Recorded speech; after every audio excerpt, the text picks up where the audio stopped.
Ini adalah pemandian siluman wanita cantik. Nggak sembarang orang bisa masuk.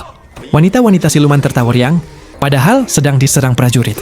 Kerajaan prajurit menyerang Dottovia siluman. Merah melingkarkan kakinya dan menjatuhkan. Prajurit lain dengan sangat mudah. Prajurit kedua menyerang dengan gemulai. Ia menghindar lalu menusuk dengan jepit rambutnya.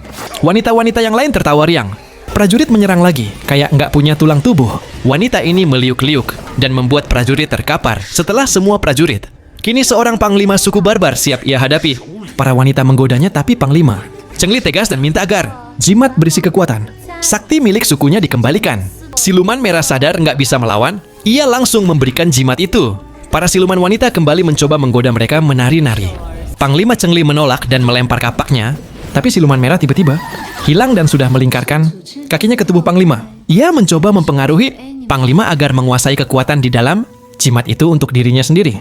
Tiba-tiba jimat itu terbang. Siluman merah mempengaruhi panglima untuk mengambil kekuatan dari jimat itu dan menjadi raja suku barbarian. Seorang prajurit kerajaan bangun dan hendak mengambil jimat itu. Panglima menghajarnya sampai terlempar keluar. Ia lalu dipukuli pasukan barbar. Panglima tidak tahu bahwa panglima serigala dari suku barbar juga menginginkan jimat itu dan sedang menuju ke tempatnya. Letnan Mulan mencari relawan untuk misi khusus. Tapi yang maju malah prajurit perempuan masih training pula. Prajurit senior langsung menghina, tapi dia nggak peduli. Tiba-tiba, dua temannya Xiaoyan dan Wumo ikut menawarkan diri asisten. Letnan menolak karena Xiaoyan belum bisa melakukan sihir. Tapi Letnan Mulan memanggil ketiganya. Letnan Mulan melesatkan panahnya. Wuchang menahan dengan payungnya. Tapi Xiaoyan dan Wumo mental kena ledakan.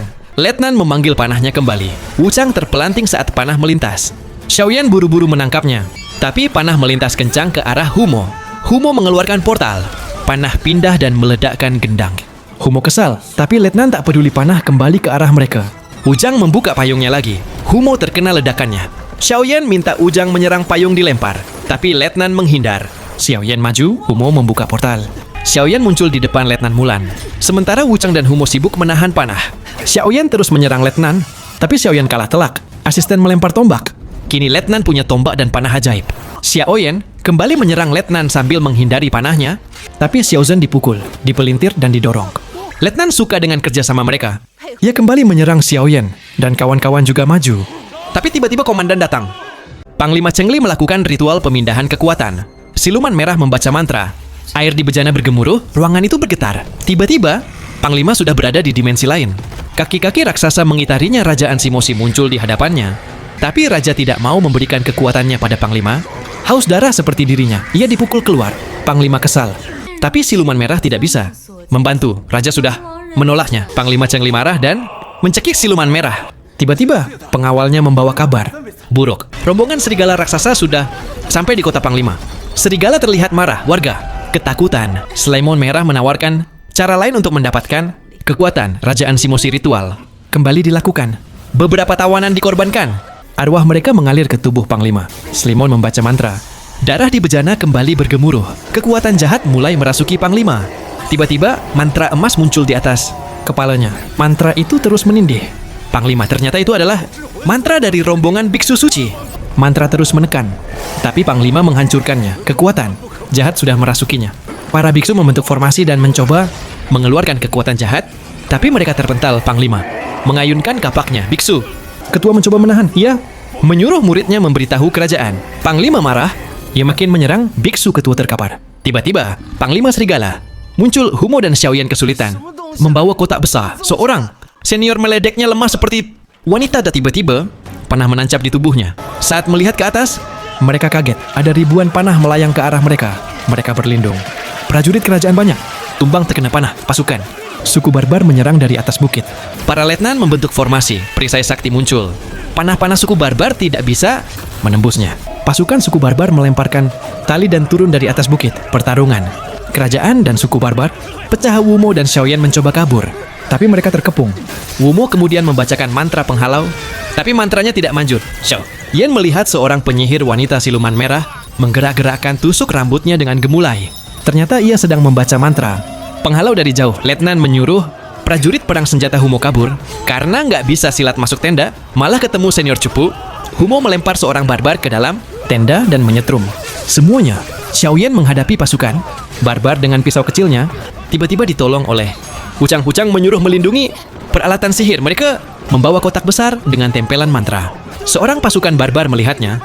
Wumo menempelkan mantra, lalu menyentrumnya, tapi Wumo, Wuchang dan Xiaoyan jadi dikepung pasukan barbar. Saat itulah Letnan Mulan muncul dan melesatkan panah. Ajaibnya panah itu menghabisi setiap barbar yang dilewati, tapi panah itu hancur terkena kapak Panglima Chengli. Pria ini lagi berendam bareng cewek-cewek cantik. Tiba-tiba ada yang ngintip, mereka mengincar jimat sakti yang dikalungkan di leher. Panglima Chengli Womo mengeluarkan tangannya melalui lubang portal. Tangannya perlahan-lahan mengambil jimat itu. Tapi Panglima sadar lalu menarik tangan. Womo Wuchang berusaha menahannya, tapi Womo terseret masuk ke portal, lalu keluar di tempat mandi. Panglima Wuchang buru-buru keluar. Sementara biksu mabuk tidur, Panglima melempar Womo keluar sampai terjatuh ke lantai bawah, tapi jimat sakti sudah di tangannya. Panglima menyuruh pasukannya menangkap Humo dan Wuchang, tapi Humo menyembunyikan jimat ke dalam portal.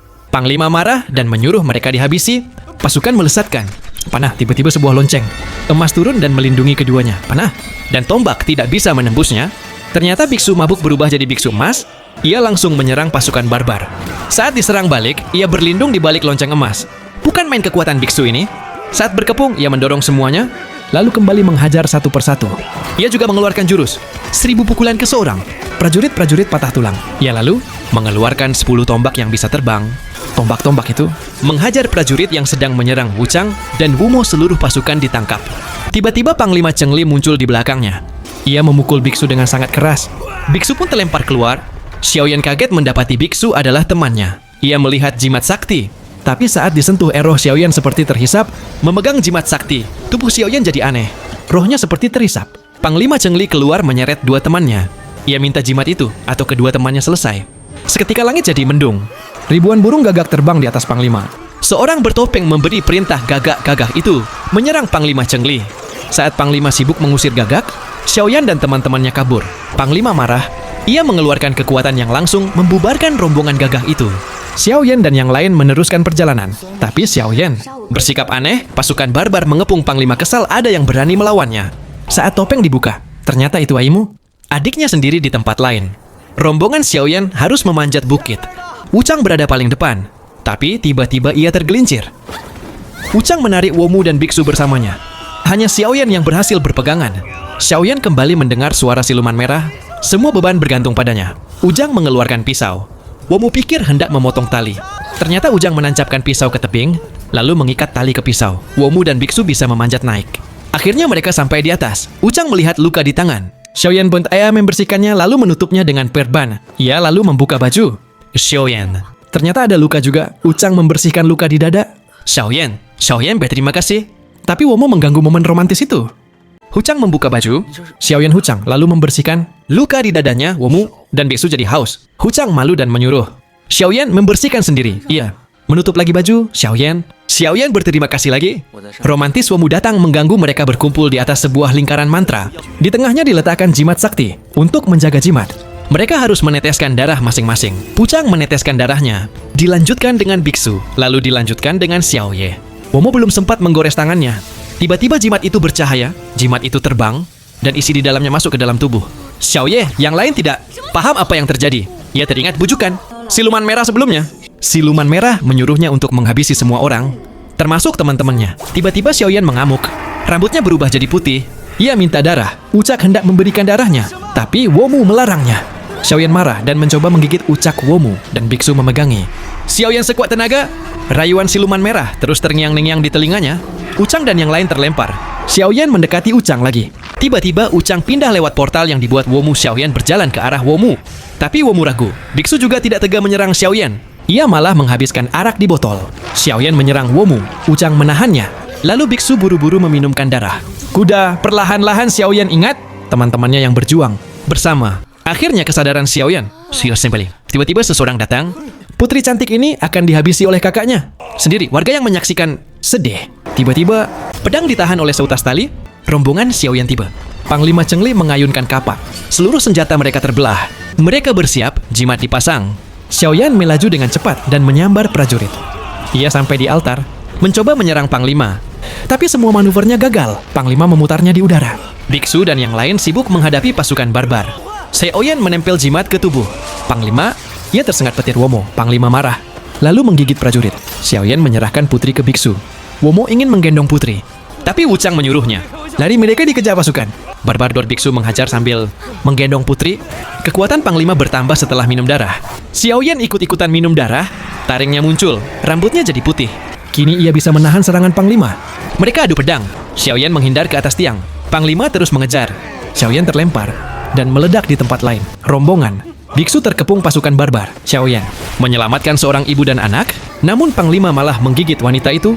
Ia jadi semakin kuat. Saat hendak menggigit anak itu, Xiaoyan menyelamatkannya. Tapi Panglima meledakkannya lagi. Xiaoyan benar-benar marah. Ia memanggil kekuatan Raja Amyosabi dari dalam tubuhnya. Panglima tidak mau kalah, tapi kekuatan Xiaoyan terlalu besar. Pedangnya menjulang tinggi. Xiaoyan mengayunkan pedang raksasa dan menghujam Panglima.